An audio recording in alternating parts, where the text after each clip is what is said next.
राज्यसभा का इलेक्शन होना चाहिए।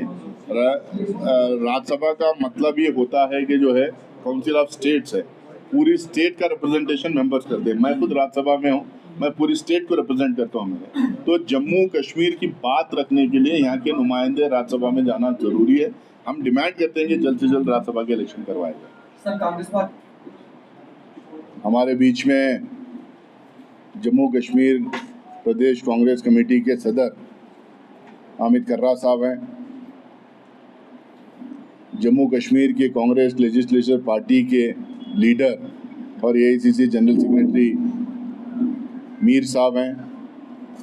हमारे एआईसीसी के सेक्रेटरीज मनोज यादव और दिव्या मदेरना हैं। एमएलएस हैं, चन्नी साहब हैं, हमारे निज़ाम साहब हैं, नागरी साहब हैं, अमर शर्मा जी हैं और सारे मीडिया के दोस्तों। जैसा अभी कर्रा साहब ने आप लोगों को बता रहे थे, जम्मू में जिस तरह से 3 दिन का दौरा मैंने किया था और उस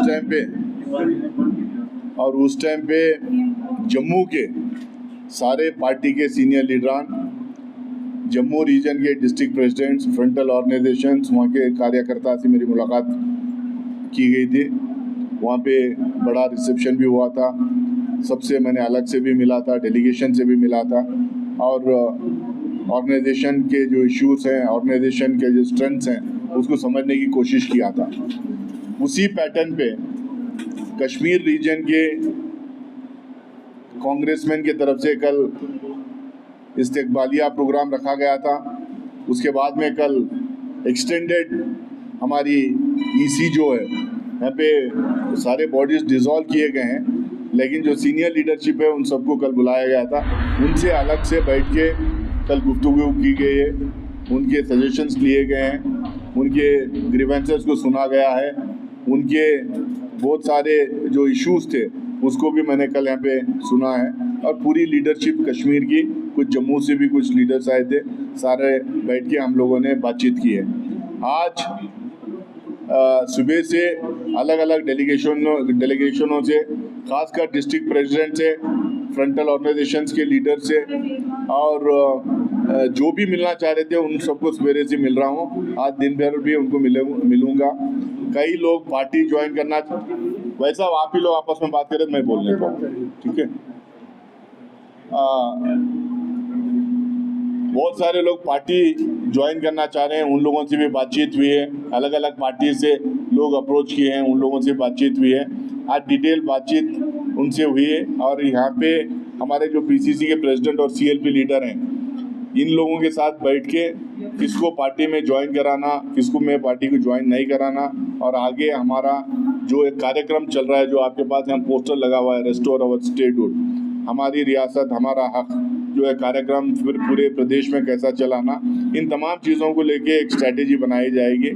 और उसके साथ में हमारी पार्टी के ऑर्गेनाइजेशन को कैसा हम मजबूत करें, कैसा खड़ा करें, कैसे जो जम्मू कश्मीर के कोने कोने में जो कांग्रेस के लोग हैं उनको दोबारा एक्टिवेट करके हम लोग एक बैनर के अंदर उनको लेके आएँ, और जो लोग हमें ज्वाइन करना चाह रहे हैं उनको भी ज्वाइन करा लें।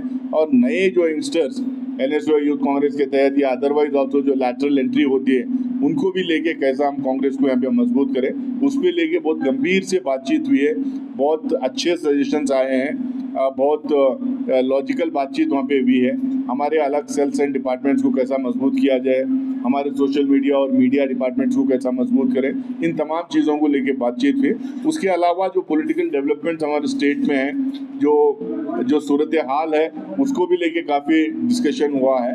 अब इसमें यही हम लोगों ने तय किया है, चाहे कुछ भी हो, हम लोग हमारे पार्टी को मजबूत करेंगे। हमारी पार्टी जब तक मजबूत नहीं होगी तो स्टेट को स्टेबिलिटी नहीं मिलेगी, चाहे सेंटर में हो चाहे स्टेट में हो।